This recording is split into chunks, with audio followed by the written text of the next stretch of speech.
Republic of Congo in their opening Group K fixture of the FIFA World Cup 2026. Portugal, one of the tournament's genuine contenders, stepped onto the pitch as heavy favorites against a Congo side, making their first World Cup appearance in 52 years. From the very first whistle, it was clear that both teams had come prepared, and what followed was 90 minutes of absorbing, dramatic, and historically significant football. Portugal started the match with incredible intensity and purpose. Within the opening minutes, they pressed high up the pitch, denying Congo any time or space to build from the back. The Portuguese midfield, led by the energetic João Neves, controlled the tempo brilliantly, recycling possession quickly and moving the ball with precision and confidence. Pedro Neto was particularly lively on the left flank, constantly driving at Congo's right-sided defenders and pulling them out of position with his direct running and sharp change of pace. The early signs were obvious. Portugal meant business, and they were not in the mood to waste time. The opening goal came as early as the 6th minute, and it was a moment of genuine quality. Pedro Neto received the ball wide on the left, drove forward, and delivered a perfectly weighted cross into the penalty area. João Neves, arriving late from midfield with brilliant timing, met the ball at the far post and guided a precise header past the Congo goalkeeper. 1-0 Portugal. The goal was a reward for Portugal's aggressive and purposeful start, and it sent a clear message to the rest of the tournament. This team was sharp, organized, and ruthless in front of goal when the opportunity presented itself. Following the goal, Portugal did not sit back and defend their lead. Instead, they continued to push forward, keeping Congo pinned deep inside their own half. The ball possession statistics told the full story of the first half. Portugal controlled the ball for an astonishing 80% of the time, leaving Congo with just 20%. Bruno Fernandes pulled the strings in the attacking third, combining cleverly with Neto and the forwards, while Cristiano Ronaldo held his position as the central striker, making intelligent runs behind the defensive line and dragging defenders away to create space for his teammates. Portugal looked completely comfortable and fully in control of the contest. However, Congo DR refused to simply roll over and accept defeat. Despite the significant possession imbalance, the Leopards showed tremendous resilience and tactical discipline. Their defensive shape was compact and well organized, making it extremely difficult for Portugal to find the final pass or create clear-cut chances in dangerous areas. Whenever they did win the ball back, Congo transitioned quickly and directly, looking to exploit the spaces left behind by Portugal's attacking fullbacks. Their forwards were physical, energetic, and always willing to run in behind, keeping the Portuguese central defenders alert and under pressure, even during Portugal's dominant spells.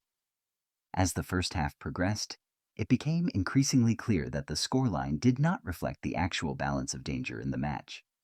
Portugal had far more of the ball, but Congo were generating the better quality chances.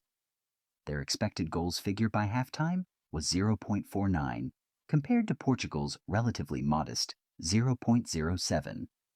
A remarkable statistical reality, given how one-sided the possession numbers appeared. Congo's attackers were clinical and direct whenever they got their moments, and Portugal's goalkeeper was required to make at least one important save to keep his side ahead heading into the break. Then came one of the most dramatic and historically significant moments of the entire World Cup. Deep into first-half stoppage time, with 5 additional minutes already played, Congo earned a corner kick on the right side of the pitch. Arthur Masuaku stepped up and delivered a superb in-swinging ball into the crowded penalty area. Yoane Wissa, timing his run to perfection, rose highest above the Portuguese defenders and powered a commanding header into the back of the net. 1-1. The stadium erupted, and the Congo players sprinted toward their fans in scenes of pure, unbridled joy. It was not just a goal. It was the first ever FIFA World Cup goal scored by the Democratic Republic of Congo in their entire history.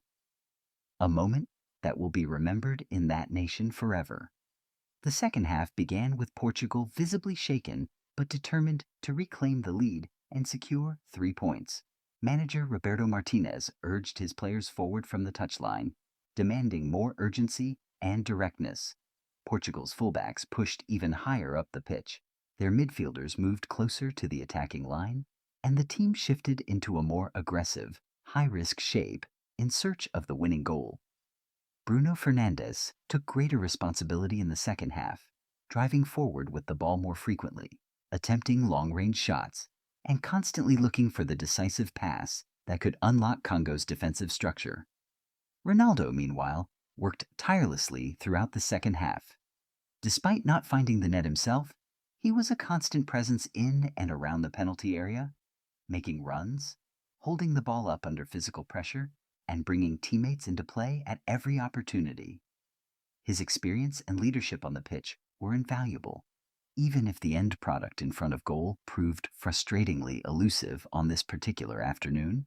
Several times he found himself in promising positions, only to be denied by last-ditch defending, an excellent save, or an agonizingly narrow margin at the far post. Congo, to their enormous credit, remained organized, disciplined, and dangerous throughout the entire second half. Rather than retreating into a purely defensive shell, they continued to look for opportunities on the counterattack whenever Portugal pushed men forward. Their forwards pressed intelligently, their midfielders worked incredibly hard to win second balls, and their defenders put their bodies on the line repeatedly to block shots and clear crosses from dangerous areas. The Leopards were not merely surviving. They were competing at the highest level and showing the world exactly why they deserved their place on this stage. As the match entered its final 15 minutes, Portugal threw on fresh attacking substitutes in a desperate attempt to find a breakthrough. The tempo of the game increased significantly, with both teams throwing caution aside and leaving gaps in behind. Portugal created a handful of half chances, a deflected shot that drifted narrowly wide, a header that lacked the power to beat the goalkeeper, a goal line clearance that denied what looked like a certain goal. Each time Portugal looked close to finding that winning moment, Congo found a way to deny them, defending with every ounce of energy they had remaining. The final whistle arrived with the scoreboard still reading Portugal 1 to DR Congo 1. Portugal had dominated possession almost entirely. They had pushed relentlessly for a winner, and they had the better players on paper by a considerable margin. But football is not played on paper, and Congo proved that truth emphatically on this afternoon in Houston. Their goal not only gave them a historic first World Cup point, but also exposed a genuine vulnerability in Portugal's defensive concentration during set-piece situations. For Portugal, the draw was a significant warning. Their attacking play lacked the cutting edge needed to break down a well-organized defensive team, and their reliance on possession without penetration could prove costly in the knockout stages if not corrected. For Congo DR, this result was nothing short of magnificent. Returning to the World Cup after 52 years of absence and walking away with a hard-earned point against one of Europe's most talented squads was a remarkable achievement that the entire nation could celebrate with a